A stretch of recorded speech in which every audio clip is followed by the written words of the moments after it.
ओम नमः शिवाय जी। आज मैं आपको काल सर्प दोष पूजन की जानकारी दूंगा।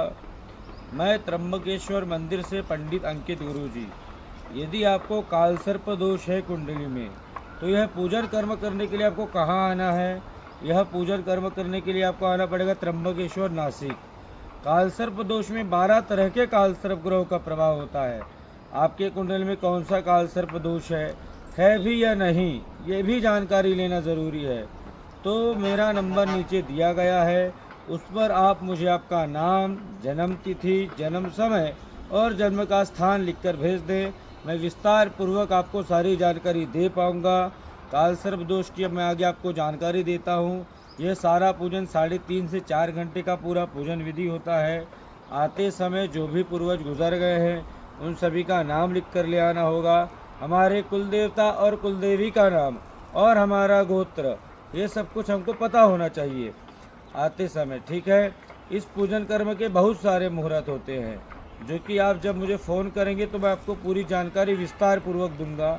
आप कोई भी एक तारीख निश्चित करके एक दिन पहले शाम तक त्र्यंबकेश्वर आ जाइए, या तो जिस दिन आपको पूजन विधि कराना है उसी दिन आप सुबह त्र्यंबकेश्वर 10-11 बजे तक आते तो भी चलेगा, क्योंकि मैं सारा पूजन विधि सेपरेट व्यक्तिगत पूजा कराता हूँ, जिसमें आपको 2100 रुपये का कुल शुल्क आता है, जिसमें आपका सारा पूजन कर्म विधि सेपरेट व्यक्तिगत विधि विधान से किया जाता है।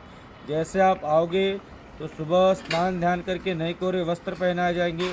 स्नान कहाँ करा जाएगा? कुशावर्त कुंड पर पहले आप स्नान करोगे, एक लोटा जल लेकर आओगे, वही जल से हम पूरा पूजन विधि करेंगे। उसके पश्चात जैसे आएंगे तो रुद्राभिषेक होगा, फिर गणपति पन्याहवाचन का पूजन कर्म करके कुलदेवी षोलश मातृका मंडल का पूजन होगा, यानी हमारे कुल के देवी का पूजन होगा। उसके पश्चात हमारे पितरों का आशीर्वाद दिया जाएगा, क्योंकि कोई भी पूजन विधि हो, पितरों की पूजा के बिना वो पूजा हमारा अधूरा है। पितृ पूजन होने के बाद प्रधान मंडल पर चांदी के 9 नाग, राहु केतु की प्रतिमा, एक चांदी की गाय ये रखी जाती है। इन मूर्तियों की प्राण प्रतिष्ठा अग्नि प्रस्पंद ताड़न विधि करके स्थापना की जाएगी। उसके पश्चात आरती की जाएगी। स्थापना होने के पश्चात नवग्रह शांति की जाती है, क्योंकि यदि हम कोई भी पूजन विधि करते हैं, अगर हमको हवन करना है तो नवग्रह को स्थापन करना ही पड़ेगा। तो नवग्रह देवताओं का पूजन किया जाएगा। नवग्रह जो हमारा जीवन संभालते हैं, ऐसा मान सकते हैं आप कि आपके शादी, विवाह, व्यापार, संतान, कार्य क्षेत्र में कोई भी दिक्कत बाधा हो, कोई भी ग्रह आपका खराब हो, तो भगवान से यही प्रार्थना होगी कि आपके सभी ग्रह अच्छे रहे। नवग्रह की शांति करके नवग्रहों की आरती भी की जाएगी। अंतिम में दक्ष प्रजापति द्वारा शिव जी को अंतिम में स्थान दिया गया था, तो शिव जी के पूजन के बिना पूरा पूजन अधूरा माना जाता है। तो शिव जी का पूजन किया जाएगा। उसके पश्चात होता है हवन। जैसे आपको जहाँ पता होगा कि ब्रह्मा जी का मंदिर इस पृथ्वी लोक पर कहीं नहीं है। ब्रह्मा जी का मंदिर कहाँ है? पुष्कर, राजस्थान में। परंतु जब हम लोग हवन करते हैं तो एक फूल माध्यम से ब्रह्मा जी का पूजन कर्म किया जाता है। ब्रह्मा जी का पूजन कर्म होने के पश्चात हवन का संकल्प होता है। गणेश जी का हवन होता है। नवग्रहों का हवन किया जाता है 44 मंत्रों का। नवग्रह होने के बाद कालसर्प दोष का हवन, पितृ गायत्री का हवन किया जाएगा। जो देवी देवताओं का हमने पूजन किया था, गणेश, कलश, कुल देवी माता, पितृ, नवग्रह, सभी का 4-4, 6-6 आहुति दिया जाता है। उसके पश्चात पूजा की पूर्णाहुति होती है।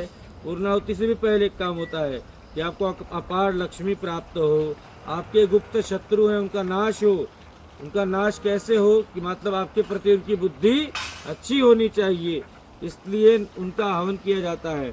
फिर पूजा की पूर्णाहुति करके आपको पूजा का आशीर्वाद दिया जाता है, फल दिया जाता है। उसके बाद हम लोग आपकी आरती भी करवाएंगे। शिव जी की आरती होने के पश्चात कुशावर्त कुंड पर जाएंगे। जो नए कोरे वस्त्र पहनकर हम लोग पूजा में बैठे थे, वहाँ पर स्नान करके उन वस्त्रों को वहीं पर त्याग दिया जाएगा। उसके पश्चात नॉर्मल वस्त्र पहनेंगे। फिर हम लोग त्र्यंबकेश्वर मंदिर चलेंगे। त्र्यंबकेश्वर मंदिर में दर्शन होगा। दर्शन होने के बाद हमारा पूजन विधि संपन्न हो जाएगा। पूजन होने के बाद इसके कुछ नियम होते हैं, जैसे कि देखा जाए तो पूजा होने के बाद आज से 41 दिन तक नॉनवेज नहीं खाना चाहिए, ड्रिंकिंग नहीं करना चाहिए।